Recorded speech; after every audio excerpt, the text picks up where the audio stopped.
here from createyourfuture.co. So today we have Denise. Hi, Denise. Hi, everybody. Hi, Amanda. Hello. So Denise is a coach here at Create Your Future, and today we're going to talk about signs. We want to know, what does 1111 mean? What does it mean? It means nothing. Nothing. You're joking. You get to decide. Oh, Denise is so right. Everything is empty and meaningless, and there's really no such thing as signs in our reality. Basically, these signs that we perceive to be signs are just mini manifestations of what we're choosing to focus on, right? And it has to do with how the subconscious mind works, right? So it comes down to, I don't know if you guys have ever noticed, when you go to buy, say, a car, you get interested in buying a car, all of a sudden, you never saw the car before, you see it, and then all of a sudden everybody's driving one, you see them everywhere. That's because when you consciously focus on something, your subconscious mind is going to bring it into you, right?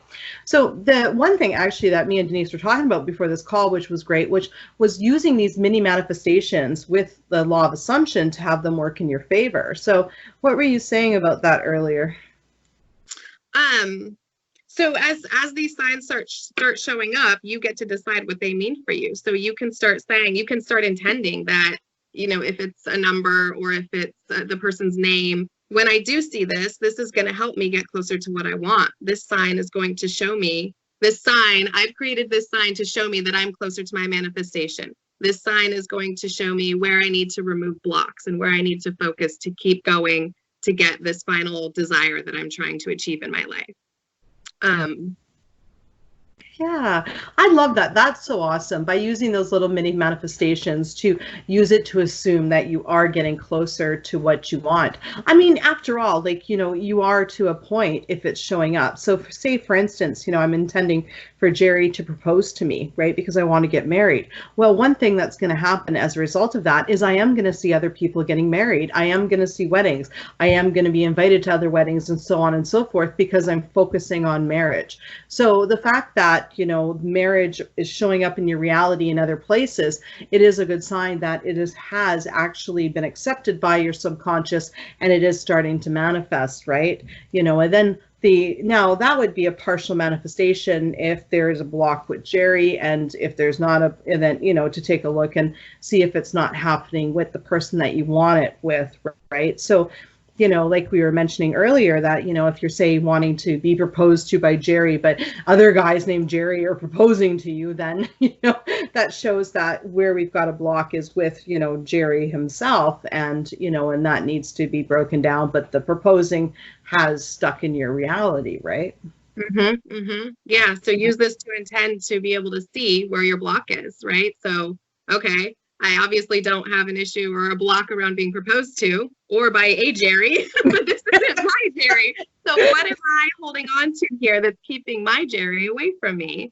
And then just intend that that shows up for you, and that's, you know, something that comes to you easily. You're able to see the block, you're able to overcome the block, and then get your Jerry that you want to propose to you.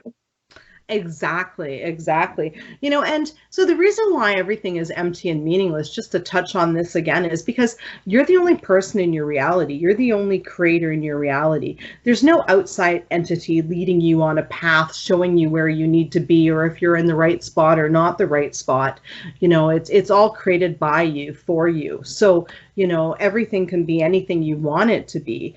You know, I tend to go with everything as empty and meaningless because when it's something I don't want, then I avoid reacting, you know. So I like to be in the habit of not giving anything meaning and just letting it flow past and just being the observer of my reality, you know, in my nice little, you know, God state, and just kind of watch it all go by and not judge it, you know, and from that. Yeah, and you can sit there and just let things come to you as they're showing up, and instead of saying, what does this mean? What does this mean? Does, you know, what's happening already that I'm not in control of outside of me? Like, no, you get to decide right now in this moment what it means. You're literally laying out the path that you want to be below your feet as you take your steps forward. So make that decision and choose. Make sure that you're choosing to make this mean exactly what you want it to mean. And no matter what, even if it feels negative or scary, tell yourself, this is always leading me closer to what I want. Every point now, this is nothing. This doesn't mean anything bad. I don't have to feel anxiety or fear. Just if you need to talk yourself down off the ledge and breathe through it, get back to relief. And then tell yourself, actually, whatever this is, why ever it showed up, it's leading me closer to what I want always, all the time. You know what? And that's so true. And you know what? The funny thing is outside of the law of attraction community, like in regular land, let's call it, is there's people that always say, find the silver lining in even the bad situations, right? And again, they're doing the same thing. They're saying this needed to happen because this was a good thing that came of it. This what got me closer. It's like they say, learn from your mistakes. Again, that's assuming that it's going to get you closer to what you want. And it's so true. I'll be honest, right? Like I've built a business here, but I can tell you 400 different ways how not to do it, because every single time I screwed up, I said, no, I'm going to learn a lesson from this and I'm going to move forward. So every time I failed or perceived failed in my mind and not to get to where I wanted to go, I learned what I needed to change, and I took that information and I went forward. And after doing that in a repetitive amount of time over, a couple of years, I turned out where I finally did get it right. So I mean, this is something they talk about in other communities, not even law of attraction, just in general, right? Yeah, I feel like there's a lot of people where these things and it maybe depends on how they're raised or what they've created in their childhoods, but where there are so many situations where people do just always assume the best out of everything and everyone. And those people tend to have these happy-go-lucky, nothing's going on in their world. Like they just get whatever they want and everything's so easy, and they don't know the law and they're not studying it and they don't have to learn about it. And it's because they have that just inherent belief that it's always working out for me. Like that innocence of a child. It's always working out for me. Everyone's on my side. We're all in this together. Like the best in every situation. Yeah. Yeah, you know what? I really love that one. Everyone's on my side. Everybody supports me in what I want. Yeah. Those are really great. That a lot lately because I'm reminding myself and everybody that since your awareness, like your awareness is holding the planets together as far as you're concerned. So you are the universe. You are God. So naturally, the entire universe is here to support you because you're just the universe experiencing itself. So why wouldn't you support yourself? So you just I have heard that for so long. Yeah. The way you've just explained it, oh, that gives me I haven't heard that for so long. I got goosebumps. Like, yes. It's all you. I intend they declare Pluto a planet again because I like the name of it. It is you. That too.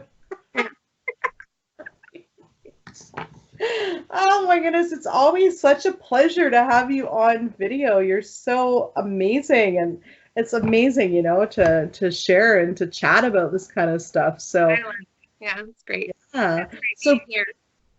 Yeah, thank you. So guys, just to recap, everything is empty and meaningless unless you give it a meaning. So give it a meaning and an assumption that's going to get you closer to what you actually want, because you are the creator of your reality, right? Create things that make you feel good and get you closer to your goals, because each and every one of you guys are perfect and you absolutely deserve to get what you want in your life, and you can have it. So yeah. Thank you, Denise, for being here. Thank you. You're welcome. And guys, thank you for liking, commenting, sharing, and subscribing, and we'll see you in the next video. Bye-bye.